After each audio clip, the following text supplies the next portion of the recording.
Hello everyone, আমার আজকের বাংলা ক্লাসে আমি তোমাদের সবাইকে জানাই স্বাগত। যারা বাংলা ক্লাস অলরেডি সাবস্ক্রাইব করে রেখেছো বা যারা এখনো করোনি কিন্তু ক্লাসটা হয়তো দেখো, তারা জানো যে আমার এই বাংলা ক্লাসে আমি বিভিন্ন ক্লাসের 10, 11, 12 বিভিন্ন ক্লাসের বাংলা বিষয়ের ওপর বিভিন্ন অধ্যায়ের পড়া আলোচনা করে থাকি। খুব শিগগিরই আমি আরম্ভ করে দেবো ক্লাস 9 এবং বিভিন্ন চাকরির পরীক্ষা সংক্রান্ত যে ভিডিওস সেগুলো এখানে আপলোড হতে থাকবে। কাজেই তোমরা চ্যানেলটার সঙ্গে যুক্ত হয়ে থাকো। যার যেরকম রিকোয়ারমেন্ট সেই অনুযায়ী আমি কিন্তু ভিডিওস দিতে থাকছি এবং দিতে থাকবো। আজকে আমি যেটা করেছি, আমার আজকের ভিডিওটা সম্পূর্ণরূপে ক্লাস 11-এর ফার্স্ট সেমিস্টার ভিত্তিক। ফার্স্ট সেমিস্টার, সেখানে তোমাদের যে বাংলা সাহিত্যের ইতিহাস পড়তে হয়, সেই বাংলা সাহিত্যের ইতিহাসের অন্যতম একটা দিক হলো অনুবাদ কাব্যধারা। খেয়াল রাখতে হবে যে যদি আমরা চৈতন্যদেবকে একটা মানদণ্ড হিসেবে ধরি, তাহলে মধ্যযুগের বাংলা সাহিত্যকে আমরা স্পষ্টতই তিনটে ভাগে ভাগ করতে পারি। একটা হলো প্রাকচৈতন্য যুগ, একটা হলো চৈতন্য যুগ এবং আরেকটি হলো চৈতন্য পরবর্তী যুগ। তো এবার এই প্রাকচৈতন্য যুগ থেকে শুরু করে চৈতন্য পরবর্তী বা চৈতন্যোত্তর যুগে যে অনুবাদ কাব্যধারা সৃষ্টি হয়েছিল, সেই অনুবাদ কাব্যধারাতে আমরা কি দেখেছি? সেখানে দেখেছি যে সংস্কৃতে রচিত ভাগবত বলো, রামায়ণ বলো, মহাভারত বলো এবং অন্যান্য বিভিন্ন পুরাণ, সেগুলোকেই কবিরা বাংলায় অনুবাদ করছেন। যার ফলে এই অনুবাদ কাব্যধারা মধ্যযুগের বাংলা সাহিত্যে এক ক্লাসিক মহিমা গড়ে তুলছে। সাহিত্য অনুবাদের এই যে ধারা, এটা কিন্তু বাঙালি জাতির মধ্যে একটা সামাজিক অসাম্প্রদায়িকতারও জন্ম দিচ্ছে। কারণ সেখানে কি হচ্ছে, সেখানে এই যে কবিরা তারা যে বিভিন্ন অনুবাদগুলো করছেন, সেই অনুবাদের পৃষ্ঠপোষকতা কখনো করছেন হিন্দু রাজারা, আবার কখনো করছেন মুসলমান নবাবেরা। সুতরাং এর মাধ্যমেই কিন্তু আমরা দেখতে পাচ্ছি যে হিন্দু হন বা মুসলমান, তাদের মূল লক্ষ্যটাই ছিল, এই শাসক গোষ্ঠীর মূল লক্ষ্যটাই ছিল একটা সুস্থ সংস্কৃতিকে বয়ে নিয়ে যাওয়া। সেই সংস্কৃতির স্রোত যাতে থেমে না যায়, সেই দিকটাই ছিল তাদের প্রধান লক্ষ্য। আজকে তাহলে অনুবাদ কাব্যধারা নিয়ে যখন আমরা আলোচনা করছি, তখন প্রথমেই আমরা আলোচনা করব রামায়ণের অনুবাদ। যে রামায়ণের সঙ্গে হিন্দু ধর্ম, হিন্দু ভাবাবেগ, হিন্দুদের যে মূল্যবোধ এবং নৈতিক আদর্শ অঙ্গাঙ্গিভাবে জড়িত, সেই রামায়ণের অনুবাদ দিয়েই আমি আজকের অনুবাদ কাব্যধারার প্রথম পাঠ শুরু করছি। রামায়ণের অনুবাদের ক্ষেত্রে প্রথমেই আমরা যার কথা আনতে বাধ্য, তিনি হলেন কবি কৃত্তিবাস ওঝা। খেয়াল রাখতে হবে, কবি কৃত্তিবাস ওঝা সম্ভবত রাজা দনুজমর্দন কংস গণেশ, বা অনেক পণ্ডিত বলেন যে তিনি হচ্ছেন রাজা কংস নারায়ণ এর সভাকবি ছিলেন। এইটাই বেশি চলে, দনুজমর্দন কংস গণেশ। কবি কৃত্তিবাস ওঝা সম্ভবত রাজা দনুজমর্দন কংস গণেশের সভাকবি ছিলেন। খেয়াল রেখো সবাই, কৃত্তিবাস ওঝাই হচ্ছেন বাংলা ভাষায় রামায়ণের প্রথম অনুবাদক এবং তিনি শ্রেষ্ঠ অনুবাদক। কারণ তার পরবর্তীকালে আরো অনেকেই রামায়ণের অনুবাদ করেছিলেন, কিন্তু কবি কৃত্তিবাস ওঝা রামায়ণের অনুবাদে যেরকম ধরনের মৌলিকতা দেখিয়েছেন, বিভিন্ন চরিত্র চিত্রণে তিনি যে দক্ষতার পরিচয় দিয়েছেন, আর সবচেয়ে বড় কথা, তার কাব্য জুড়ে আমরা যে নিখুঁত বাঙালিয়ানার ছবিটা পেয়েছি, তাতেই কিন্তু তার কাব্য জনপ্রিয়তার শীর্ষে পৌঁছে গেছে। কবি সম্ভবত, সম্ভবত কেন? কারণ আমরা সবাই জানি, এতদিন আমরা বাংলা সাহিত্যের ইতিহাস পড়ছি, আমরা সবাই জানি যে আগেকার দিনের কবিরা তারা তাদের জন্ম সময় বা জন্মস্থান ইত্যাদি খুব স্পষ্টভাবে, খুব কম কবি হয়তো উল্লেখ করেছেন। যেখানে যেখানে আমরা সেই স্পষ্ট উল্লেখগুলো পেয়েছি সেখানে আমরা আনুমানিক কথাটা ব্যবহার করিনি, কিন্তু যেখানে স্পষ্ট উল্লেখ পাওয়া যায়নি বা কোনো কারণে হয়তো কাব্যের প্রথম বা শেষ দিকের পৃষ্ঠাগুলো সেগুলো খুঁজে পাওয়া যায়নি, সেই জন্যেই কাব্যের ভাষা এবং কাব্যের যে ধরন, কবিতা রচনার যে শৈলী, তার ওপর ভিত্তি করে আমরা আনুমানিক একটা সময়কাল বার করতে পারছি আমরা, অর্থাৎ পণ্ডিতেরা।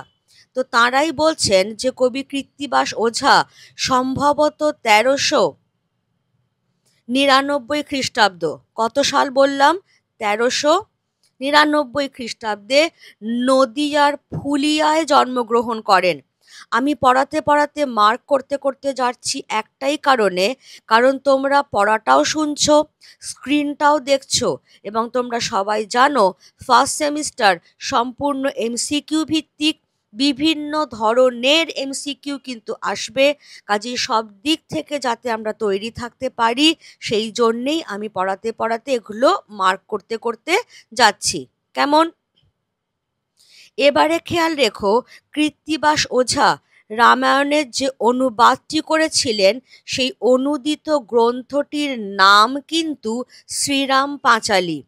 যদিও সর্বসাধারণের মাঝে বইটি কৃত্তিবাসী রামায়ণ নামে প্রচলিত ও জনপ্রিয়, কিন্তু যেটা আমি বললাম, বইটার নাম কৃত্তিবাসী রামায়ণ নয়, বইটার নাম শ্রীরাম পাঁচালী। বইটা জনপ্রিয় হচ্ছে কৃত্তিবাসী রামায়ণ নামে।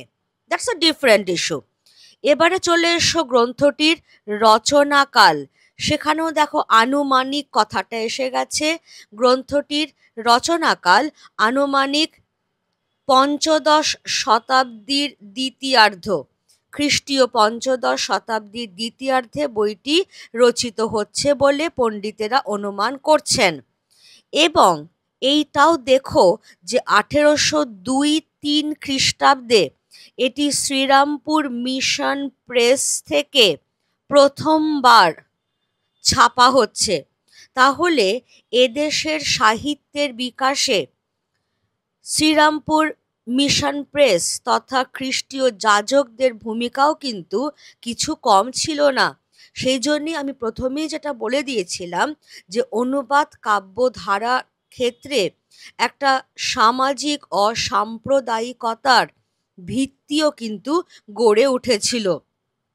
অর্থাৎ কবিরা ছিলেন বেশিরভাগই হিন্দু, পৃষ্ঠপোষকতা করছেন হিন্দু রাজা বা মুসলমান নবাব, এবং সেগুলো যখন ছেপে বেরোচ্ছে তখন সেখানে ভূমিকা নিচ্ছেন খ্রিস্টান মিশনারিরা। তোমরা সবাই জানো যে হাতে লেখা পুঁথি, সেগুলো যখন পুঁথিকরেরা হাতে লিখে লিখে নকল করছেন, সেটা যতটা বিস্তৃত হবে, একটা ছাপাখানায় ছাপা হলে তার কিন্তু কয়েকশো গুণ বিস্তার লাভ করবে সেই কাব্যটা। সেই ভূমিকাটাই, সেই যুগান্তকারী ভূমিকাটাই গ্রহণ করছে শ্রীরামপুর মিশন প্রেস। 1802-1803 এই সময়টার মধ্যে শ্রীরামপুর মিশন প্রেস থেকে শ্রীরাম পাঁচালী বইটি প্রথমবার ছেপে বেরোচ্ছে। এবার খেয়াল রাখো কৃত্তিবাস ওঝা, তাঁর সময়কালটা হচ্ছে তিনি প্রাক চৈতন্য যুগের কবি। এবারে আমরা দেখে নেব যে অনুবাদে তাঁর কৃতিত্ব কতটা, বা যদি এইভাবে আমরা দেখি যে শ্রীরাম পাঁচালী যে এত জনপ্রিয় হলো, কৃত্তিবাস ওঝাকে যে বলাই হচ্ছে রামায়ণের শ্রেষ্ঠ অনুবাদক, কেন বলা হচ্ছে? প্রথম পয়েন্টটাই কি, তিনি বাল্মীকি রামায়ণের অনুবাদ করছেন, ডেফিনেটলি বাল্মীকি রামায়ণের অনুবাদ করছেন, কিন্তু অনুবাদে তিনি যথেষ্ট মৌলিকতার পরিচয়ও দিয়েছেন। অনেক জায়গাতেই তিনি বাল্মীকির দেখানো পথে না গিয়ে নিজের কল্পনা অনুসারে চরিত্র চিত্রণ এবং ঘটনা বর্ণনা করেছেন। অর্থাৎ একেবারে হুবহু যা আছে সেটাকে তিনি আক্ষরিক অনুবাদ না করে ভাবানুবাদের পথে হেঁটেছেন। নিজের কল্পনা অনুসারে ঘটনার বর্ণনা, নিজের কল্পনা অনুসারে চরিত্র চিত্রণ, এই সমস্তর জন্যই তার অনুবাদটা কিন্তু জনপ্রিয় হচ্ছে। এর পরের পয়েন্টটা কি? এর পরের পয়েন্টটা আমরা দেখব যে সেখানে শ্রীরাম পাঁচালীতে বাল্মীকি রামায়ণের মতো যে মহাকাব্যিক বিশালতা বা ভাবগাম্ভীর্য, সেই গ্র্যান্ডারটা হয়তো নেই, ইচ্ছে করেই নেই। কারণ রামচরিত্রের বীরত্বটা নয়, বরং রামচরিত্রের মাধুর্য বর্ণনাই ছিল কবির উদ্দেশ্য। কারণ কবির কাব্যের মূল সুরই ছিল ভক্তি, ভক্তিবাদের প্রাধান্য। অর্থাৎ যে কাব্য পড়ে সাধারণ বাঙালি ভক্তিরসে ডুবে যাবে, শ্রীরামচন্দ্রকে দেবতা জেনে তাঁর পায়ে নিঃশর্ত আত্মনিবেদন করবে, সেই ভক্তির সুর প্রচার করাই ছিল কবি কৃত্তিবাস ওঝার মূল উদ্দেশ্য। সেই জন্য বাল্মীকি রামায়ণে রামচরিত্রের মধ্যে যে বীরত্বের গরিমা বা সম্পূর্ণ কাব্যটার মধ্যে যে বিশালতা, যে গ্র্যান্ডার, সেটা কিন্তু শ্রীরাম পাঁচালীতে আমরা পাবো না, খোঁজবার চেষ্টাও করব না। কারণ রামচরিত্রের বীরত্ব নয়, বরং তার মাধুর্য। তিনি আদর্শ বাঙালি ঘরের ছেলে, আদর্শ বাঙালি স্বামী, এই দিকগুলোই ফুটে উঠেছে। তিনি আদতে একজন দেবতা, এই দিকগুলোই ফুটে উঠেছে শ্রীরাম পাঁচালীতে। নেক্সট আমরা কি দেখব? বাঙালির, যেটা আমি বলছিলাম যে নিখুঁত বাঙালিয়ানা, বাঙালির আশা আকাঙ্ক্ষা বলো, জীবনাদর্শ বলো, সমাজ ভাবনা বলো, সেই সমস্ত কিছুই শ্রীরাম পাঁচালীতে আমরা প্রতিফলিত হতে দেখছি। তাই শ্রীরাম পাঁচালীকে অনেকেই বলেন যে বাঙালির জাতীয় কাব্য। কারণ কবি এখানে রামায়ণকে বাঙালির ঘরের কথায় পরিণত করেছেন। তাঁর কাব্যে শ্রীরাম ক্ষত্রিয় বীর নন, বাঙালির আদর্শ পুত্র। সীতা, তিনি সর্বং সহা বাঙালি কুলবধূ। অর্থাৎ একজন আদর্শ বাঙালি ঘরের বধূ যেরকম সব কষ্ট, দুঃখ, যন্ত্রণা সয়ে থাকেন, সীতাকে ঠিক সেই রকমভাবেই তুলে ধরেছেন কৃত্তিবাস ওঝা। ভরত এবং লক্ষ্মণ, তাঁরা বাঙালি পরিবারের আদর্শ ভ্রাতা, যার জন্যই শ্রীরামচন্দ্র যখন স্বেচ্ছায় বনবাসে যাচ্ছেন, ভরত তার পাদুকা নিয়ে তিনি অযোধ্যা শাসন করছেন। তিনি কিন্তু নিজে সিংহাসনে বসছেন না। এই কাহিনী সূত্র নিশ্চয়ই বাল্মীকি রামায়ণে আছে, কিন্তু সেটাকে বাঙালির মতো করে পরিবেশনা করবার কৃতিত্ব অবশ্যই দিতে হবে কৃত্তিবাস ওঝাকে। কৌশল্যা, অর্থাৎ শ্রীরামচন্দ্রের মাতা, তিনি আদর্শ বাঙালি জননী। ফলে এই যে চরিত্র চিত্রণে, এবং তারপরেও আমরা দেখব যে রাম সীতার বিবাহে নদিয়ার যে বিবাহ পরিবেশ যেমন হয়ে থাকে, সেই বিষয়গুলোকে আনা, সেইখানেই কবির মূল কৃতিত্ব। কবির কাব্যের জনপ্রিয়তার আসল কারণগুলো কিন্তু এইখানেই লুকিয়ে আছে। এবার কবি কি করেছেন? রামায়ণের সুনির্দিষ্ট পরিসরে তিনি অনেক নতুন চরিত্র সৃষ্টি করেছেন। যেমন বিভীষণের পুত্র তরণী সেন, তাকে তিনি এনেছেন, এবং তিনি বিভীষণ পুত্র হওয়া সত্ত্বেও তিনি যে কি গুরুত্বপূর্ণ ভূমিকা এখানে গ্রহণ করছেন, সেটাও আমরা এখানে দেখতে পাবো। এরপরে কি? বাঙালির, আমি একটু আগেই দেখালাম যে বাঙালির সমাজ ভাবনা, বাঙালির যে মূল্যবোধ, বাঙালির যে নৈতিক আদর্শ, সেইগুলো যেমন উঠে এসেছে, তেমনি বাঙালি জীবনের নানা আচার অনুষ্ঠানের বর্ণনাও কিন্তু এখানে পাওয়া যায়। যেমন কি রাম সীতার বিবাহ অনুষ্ঠান মধ্যযুগের নবদ্বীপ অর্থাৎ নদিয়ার পরিবেশকেই স্মরণ করায় চরিত্রদের যে বাঙালিয়ানা, সর্বভারতীয় রামায়ণকে বাঙালি মানসিকতার অনুকূল করে কবি কৃত্তিবাস ওঝা সৃষ্টি করেছেন। আর সেই কারণেই শ্রীরাম পাঁচালীকে বলাই হয় বাঙালির জাতীয় কাব্য।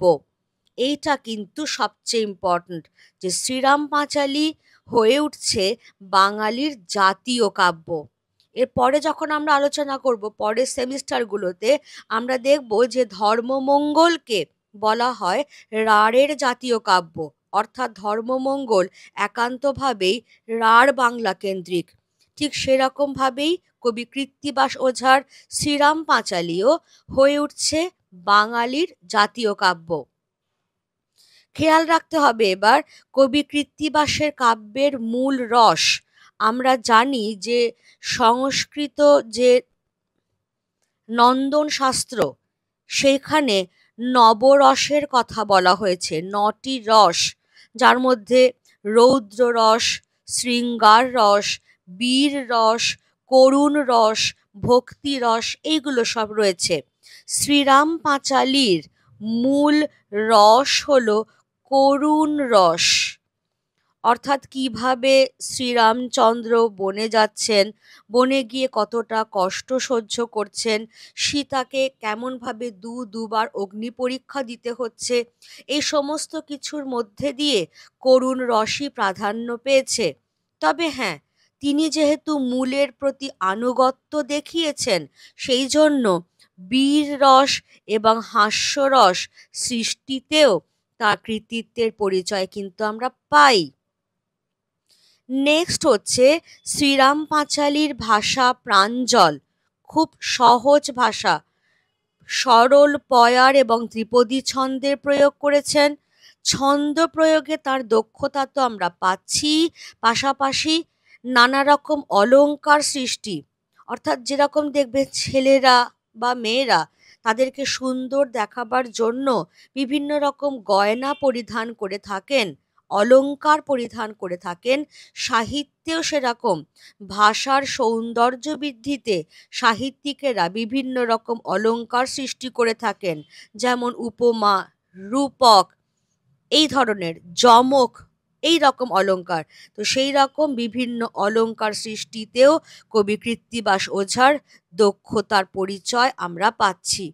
সুতরাং হতে পারেন তিনি প্রাক চৈতন্য যুগের কবি, কিন্তু যথেষ্ট পণ্ডিত একজন ব্যক্তি, সেজন্য সহজ সরল ভাষায় বিভিন্ন ছন্দের প্রয়োগে বিভিন্ন অলংকারের দ্বারা তিনি খুব সহজভাবে অনায়াসে রাম কাহিনী বর্ণনা করেছেন, যাতে এত সুন্দরভাবে বাঙালিয়ানার মিশেল ঘটেছে, যার জন্যই শ্রীরাম পাঁচালী এত এত জনপ্রিয় হয়েছে। ক্লিয়ার সবার কাছে? এরপরে আমরা আর একজনকে নিয়েই আলোচনা করব। তিনি হচ্ছেন চৈতন্যোত্তর যুগের রামায়ণের অনুবাদক। চৈতন্যোত্তর যুগ অর্থাৎ চৈতন্য পরবর্তী যে যুগ, সেই অনুবাদ গ্রন্থটির নাম অদ্ভুতাচার্যের রামায়ণ। অনুবাদক হচ্ছেন নিত্যানন্দ আচার্য। তিনি সপ্তদশ শতকের শেষ ভাগে বর্তমান ছিলেন। দেখো, এখানে আমরা আর আনুমানিক কথাটা ব্যবহার করলাম না, কারণ কবির কাব্যে স্পষ্টতই আমরা সময়কালটা পেয়ে যাচ্ছি। এবার এই যে কবি নিত্যানন্দ আচার্য, তিনি অদ্ভুত রামায়ণ, অধ্যাত্ম রামায়ণ এবং রঘুবংশম থেকে তাঁর কাব্যের উপাদান সংগ্রহ করেছেন। আমরা যেটা দেখলাম সেটা হচ্ছে যে রামায়ণের চৈতন্য পরবর্তী যুগে অনেক কবি অনুবাদ করেছেন, তার মধ্যে আমরা অদ্ভুতাচার্যের রামায়ণ এটিকেই গ্রহণ করলাম, কারণ চৈতন্য পরবর্তী যুগের রামায়ণের অনুবাদগুলির মধ্যে এটি সবচেয়ে উল্লেখের দাবি রাখে। এবারে আমরা সরাসরি চলে যাব মহাভারতের অনুবাদে। কেমন?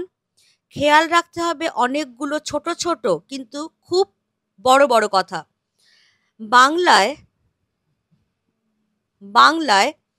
মহাভারতের প্রথম অনুবাদক পরমেশ্বর দাস, যার উপাধি ছিল কবীন্দ্র। খেয়াল রাখবে যে রামায়ণের ক্ষেত্রে কিন্তু প্রথম অনুবাদক কৃত্তিবাস ওঝা, তিনিই কিন্তু শ্রেষ্ঠ অনুবাদক। মহাভারতের ক্ষেত্রে সেটা হচ্ছে না। বাংলায় মহাভারতের প্রথম অনুবাদক পরমেশ্বর দাস, কাশিরাম দাস কিন্তু শ্রেষ্ঠ অনুবাদক, তিনি কিন্তু প্রথম অনুবাদক নন। পরমেশ্বর দাসের উপাধি আমরা পেয়ে গেলাম কবীন্দ্র, অর্থাৎ তাকে বলাই হয় কবীন্দ্র পরমেশ্বর। দেখো আমি এখানে দিয়েও দিয়েছি তোমাদের সুবিধের জন্য, তিনি কবীন্দ্র পরমেশ্বর নামেই সমধিক পরিচিত।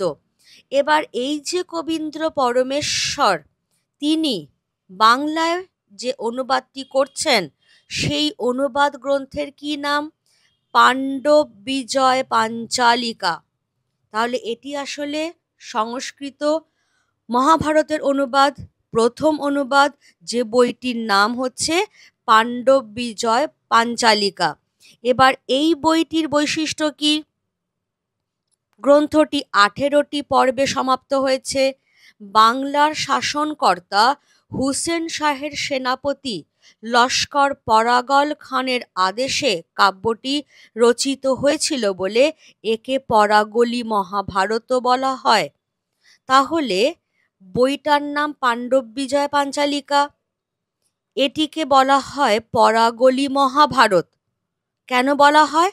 কারণ এটি পরাগল খানের আদেশে তাঁর পৃষ্ঠপোষকতায় রচিত হয়েছে। এবারে আমি তোমাদের সুবিধের জন্য এইখানটায় সাইডে একটু করে দিচ্ছি যে পরাগল খান ও তাঁর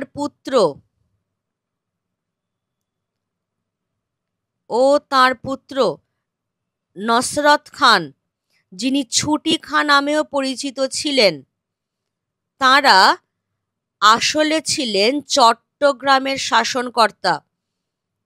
আমি বারবার বলছি, সাইডে বা আন্ডারলাইন করে যেগুলো দিয়ে দেওয়া হচ্ছে সেগুলো খেয়াল রেখো, কারণ এমসিকিউ বিভিন্ন জায়গা থেকে কিন্তু আসবে। কেমন? তাহলে আমি এখানে কি বলে দিলাম যে হুসেন শাহ তিনি ছিলেন সমগ্র বাংলার শাসনকর্তা। তাঁর সেনাপতি পরাগল খাঁ, তাকে চট্টগ্রামের শাসনভার দেওয়া হয়েছিল সেই পরাগল খানের আদেশে এবং পৃষ্ঠপোষকতায়। কবীন্দ্র পরমেশ্বর তিনি 18টি পর্বে মহাভারতের অনুবাদ করছেন এবং বইটির অ্যাকচুয়াল নাম পাণ্ডব বিজয় পাঞ্চালিকা, যেটি পরিচিত হচ্ছে পরাগলি মহাভারত নামে। এবার চলে এসো পরাগল খানের পর তাঁর পুত্র নসরত খান, যার কথা আমি একটু আগেই বললাম, যিনি ছুটি খাঁ বা ছোটে খাঁ নামেও পরিচিত ছিলেন, তিনি চট্টগ্রামের শাসক হলেন এবং মহাভারতের কাহিনীর প্রতি গভীর আকর্ষণবশত তিনি তাঁর সভাকবি শ্রীকর নন্দীকে দিয়ে মহাভারতের অশ্বমেধ পর্বের অনুবাদ করালেন। কেমন? তাহলে পরাগল খাঁ তিনি পরমেশ্বর দাসকে দিয়ে পুরো মহাভারতের অনুবাদ করিয়েছিলেন। পরাগল খাঁয়ের পুত্র নসরত খাঁ, তাঁরও ভালো লাগলো মহাভারতের গল্প এবং সেই জন্য তিনি তাঁর সভাকবি শ্রীকর নন্দীকে দিয়ে মহাভারতের একটা বিশেষ পর্ব, অশ্বমেধ পর্ব, তার অনুবাদ করালেন এবং সেই অনুবাদ গ্রন্থটির নাম হলো অশ্বমেধ কথা। তাহলে অশ্বমেধ কথার অনুবাদক কে? অশ্বমেধ কথার অনুবাদক কিন্তু শ্রীকর নন্দী। ক্লিয়ার সবার কাছে? এবারে চলে এসো কাশিরাম দাস। কাশিরাম দাসের কথা আমরা সবাই জানি। একটা প্রবাদ বাক্যই আছে, মহাভারতের কথা অমৃত সমান, কাশিরাম দাস ভনে শুনে পুণ্যবান। অর্থাৎ মহাভারতের কথা শুনলে অমৃত কথা শোনার মতো পুণ্য অর্জিত হয়। কাশিরাম দাস এটা লিখছেন এবং যারা পুণ্যবান ব্যক্তি তারা এটা শুনছেন। হলো কাশিরাম দাস, তিনি আনুমানিক খ্রিস্টীয় 7ম শতাব্দীর কবি, অর্থাৎ ডেফিনেটলি চৈতন্য পরবর্তী যুগের কবি, কিন্তু তাও আমরা আনুমানিক কথাটা ব্যবহার করছি কেন? কারণ কবি স্পষ্টভাবে তাঁর কাব্যে তাঁর সময়কালটা উল্লেখ করেননি, সেই জন্যই। নেক্সট হচ্ছে কাশিরাম দাসই হলেন বাংলায় মহাভারতের শ্রেষ্ঠ অনুবাদক, রাইট?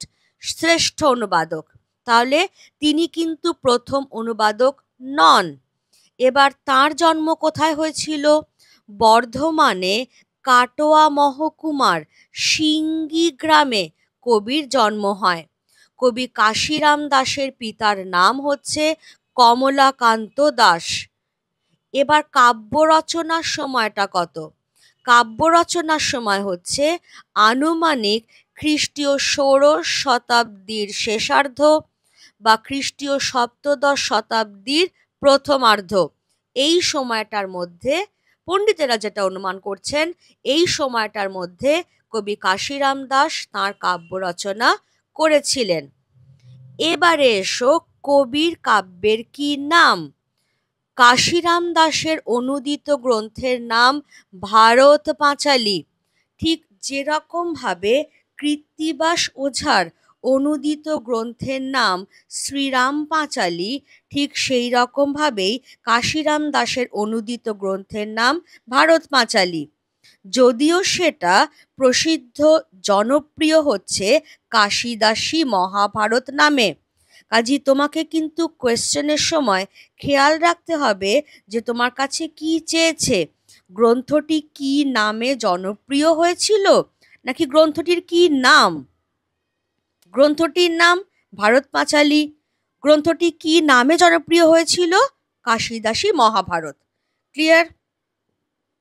এবার ঠিক কৃত্তিবাসী রামায়ণ কি কারণে জনপ্রিয় হয়েছিল আমরা যেরকম আলোচনা করে নিয়েছি, সেরকমই আমরা এখানে আলোচনা করব কাশিদাসী মহাভারত কি কারণে জনপ্রিয় হয়েছিল, অনুবাদে কেমন কৃতিত্ব দেখিয়েছিলেন কবি কাশিরাম দাস। প্রথমেই যেটা আমরা দেখব যে কবি কাশিরাম দাস তিনি কিন্তু মধুর শব্দ, অলঙ্কার, উপমা এবং ছন্দ ব্যবহারে নিপুণ ছিলেন এবং সেই জন্যেই বিভিন্ন পুরাণ, তার আগের কবিদের রচনা এবং বাঙালির চরিত্র আর সংস্কৃতি সম্পর্কে তার যে গভীর জ্ঞান, এই সমস্ত কিছুকে কাজে লাগিয়ে তিনি তার কাব্য রচনা করছেন। ফলে একটা কাব্য অনুবাদ করা সেটা কিন্তু খুব সহজ কথা নয়। মূল একটা ভাষায় সেটা অলরেডি লেখা আছে, সেখান থেকে আমি ভাষান্তর করছি, তর্জমা করছি। সুতরাং আমি যদি একদম আক্ষরিক অনুবাদ করি সেটা কিন্তু একেবারেই শ্রুতিমধুর হবে না, সেজন্য আমাকে ভাবানুবাদ করতে হবে এবং সেই ভাবানুবাদের জন্য আমার যথেষ্ট জ্ঞান বা পাণ্ডিত্যের প্রয়োজন আছে। কবি কাশিরাম দাসও যথেষ্ট গুণী পণ্ডিত একজন মানুষ। শব্দ, অলঙ্কার, ছন্দ সমস্ত কিছু ব্যবহারে তিনি দক্ষ ছিলেন এবং সেই সমস্ত পাণ্ডিত্য কাজে লাগিয়ে বিভিন্ন পুরাণ থেকে কাহিনী সংগ্রহ করছেন, আগের কবিদের যে রচনা সেখান থেকে তিনি প্রভাবিত হচ্ছেন।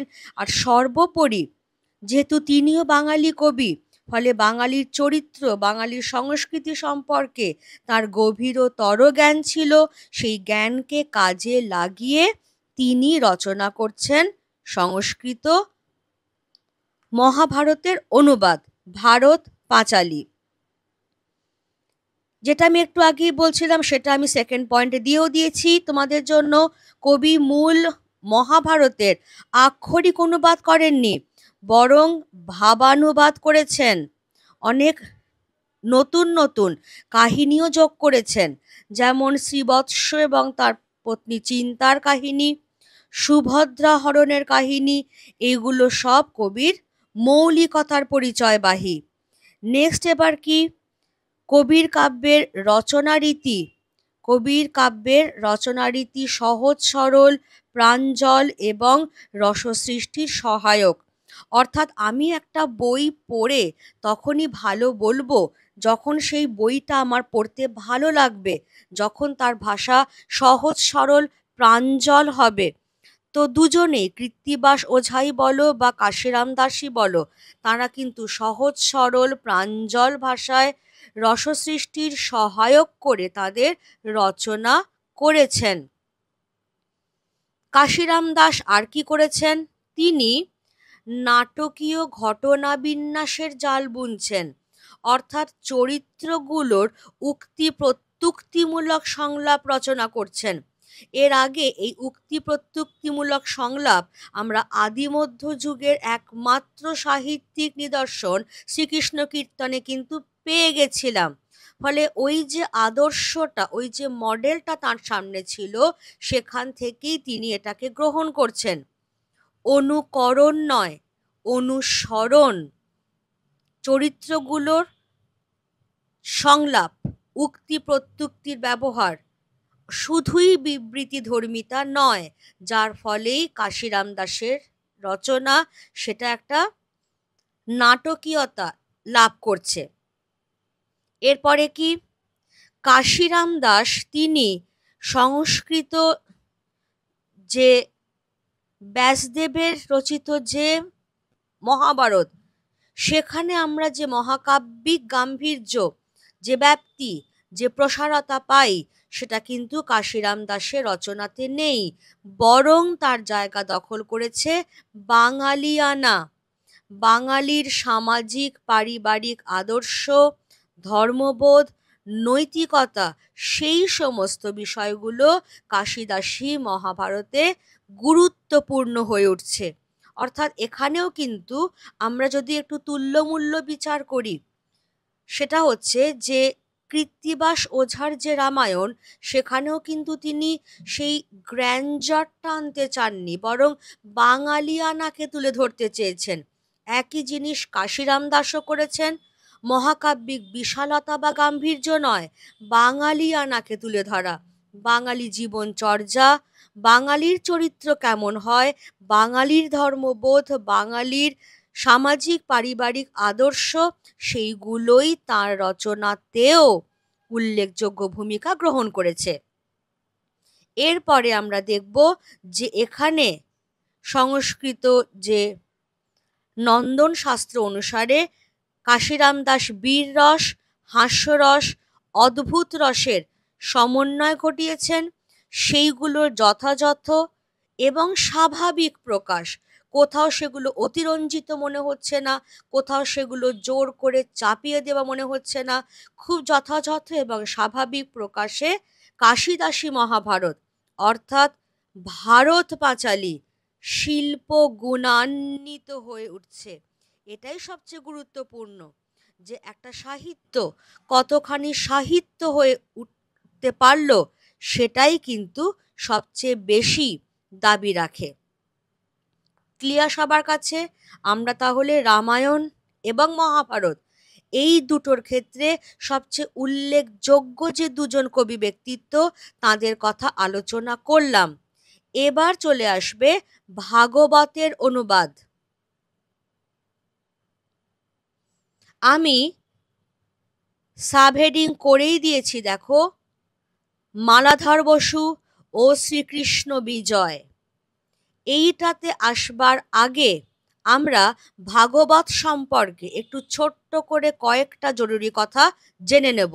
সংস্কৃত ভাষায় রচিত শ্রীমদ্ ভাগবত পুরাণ, এটাই সাধারণভাবে ভাগবত নামে পরিচিত।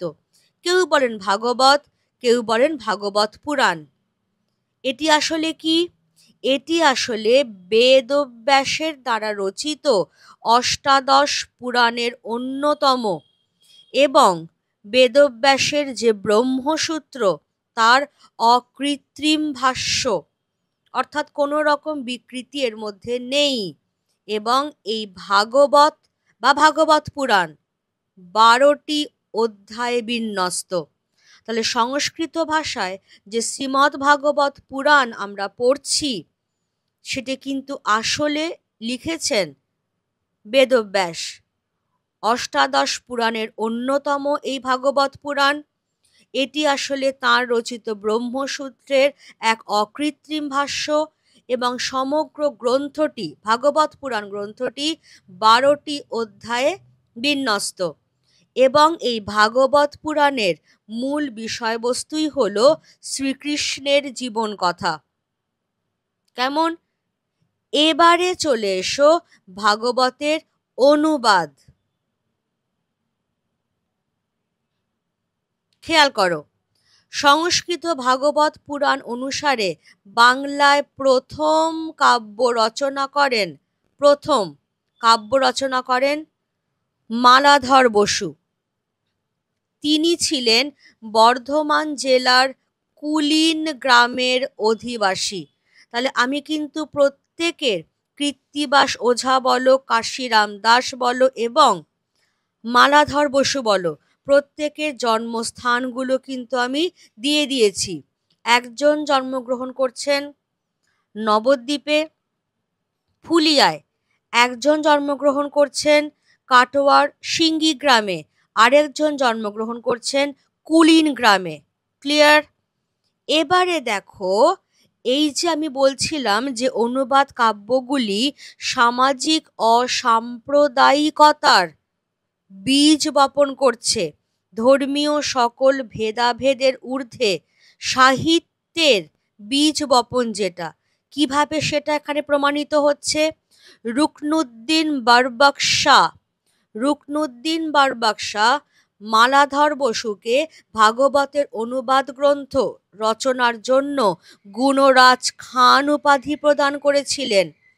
এর আগেও কিন্তু আমরা দেখে এসেছি যে চট্টগ্রামের দুজন শাসনকর্তা, একজন পরাগল খাঁ, আরেকজন তার পুত্র নসরত খাঁ বা ছুটি খাঁ, তারাও কিন্তু মহাভারতের অনুবাদের পৃষ্ঠপোষকতা করছেন।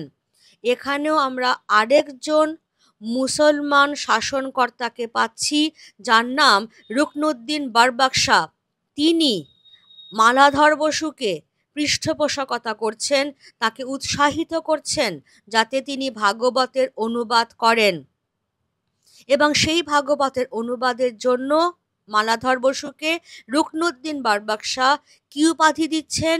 গুণরাজ খান উপাধি দিচ্ছেন। কেমন?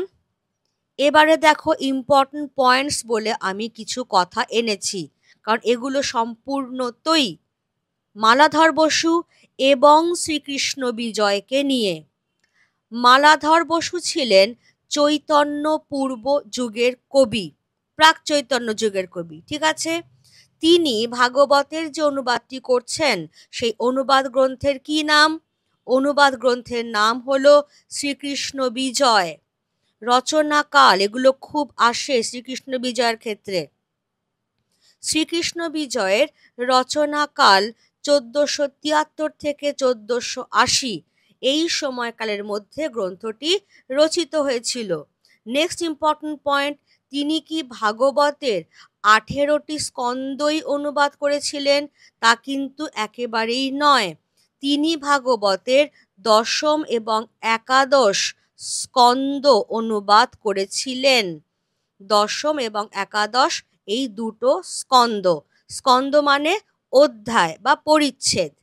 এবার খেয়াল রাখতে হবে যে শ্রীকৃষ্ণ বিজয়ী হলো সাল তারিখ যুক্ত প্রথম বাংলা কাব্য, অর্থাৎ এটি কবে রচিত হচ্ছে, কবি কোন সময়কার কবি, এই যে সাল তারিখের উল্লেখ প্রথম আমরা শ্রীকৃষ্ণ বিজয়েই পাচ্ছি।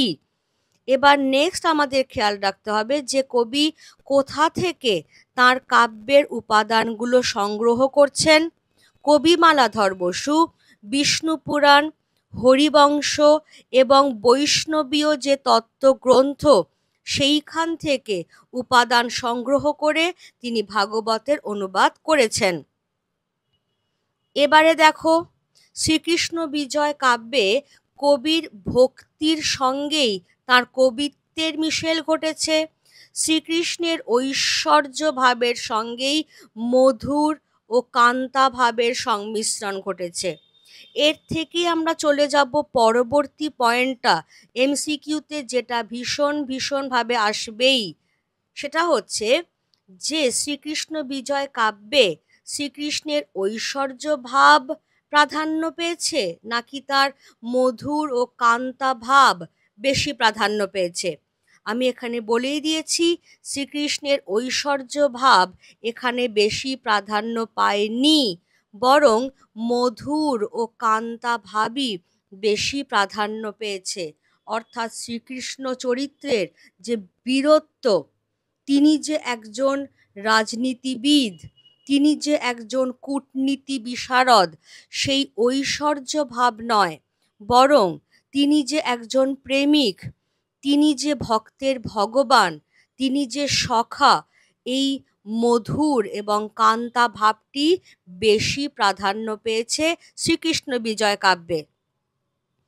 ক্লিয়ার সবার কাছে এ পর্যন্ত? এবার তাহলে নেক্সট পয়েন্টে আমরা যাচ্ছি, যেটা খেয়াল রাখতে হবে, শ্রীকৃষ্ণ বিজয় ভাগবতের আক্ষরিক অনুবাদ নয়, বরং ভাবানুবাদ। এবং এখানেও আমরা একই জিনিস দেখব, কবি মালাধর বসু সহজ সরল হৃদয়স্পর্শী ভাষায় নিজের কবিত্ব শক্তিকে উজাড় করে দিয়েছেন। ফলে তিনটে যে আমরা কাব্যের অনুবাদ পড়ে এলাম এবং তিনজন কবির মূল বা প্রধান তিনজন কবিকে নিয়ে আমরা আলোচনা করলাম, সবার মধ্যেই একটা জিনিস কিন্তু কমন, সেটা হচ্ছে যে তারা সংস্কৃত কাব্যের অনুবাদ করছেন ডেফিনেটলি, কিন্তু কেউই কিন্তু আক্ষরিক অনুবাদ করছেন না, বরং সকলেই ভাবানুবাদ করছেন। তাদের নিজেদের কল্পনা মিশিয়ে চরিত্র চিত্রণ, ঘটনা বর্ণনা করছেন, আর এমন সহজ সরল প্রাঞ্জল ভাষায় সেগুলো রচিত হচ্ছে, যার ফলে সেগুলি বাঙালিদের কাছে সবচেয়ে বেশি গ্রহণযোগ্য হয়ে উঠছে এবং সেই জন্যই কাব্যগুলো এতটা জনপ্রিয়তা অর্জন করছে। ক্লিয়ার সবার কাছে? তাহলে এইখানেই আমার আজকের ক্লাস থাকলো। যারা চ্যানেলটা এখনও সাবস্ক্রাইব করোনি তারা সাবস্ক্রাইব করে রাখো, বেল আইকন প্রেস করে রাখো, কারণ এখানে কিন্তু পর তোমাদের সেমিস্টার অনুযায়ী সমস্ত পড়াগুলো আমি দিতে থাকবো। অলরেডি অনেকগুলো পাঠ আমি দিয়ে রেখেছি, যেগুলো তোমরা প্লেলিস্ট চেক করলেই পেয়ে যাবে। এইভাবেই পড়া তৈরি করতে থাকো, কারণ ফার্স্ট সেমিস্টার আসতে কিন্তু আর খুব বেশি দেরি নেই। কেমন? আজকের ক্লাস তাহলে আমি এখানেই শেষ করছি। সবাই ভালো থাকো। Thank you everybody.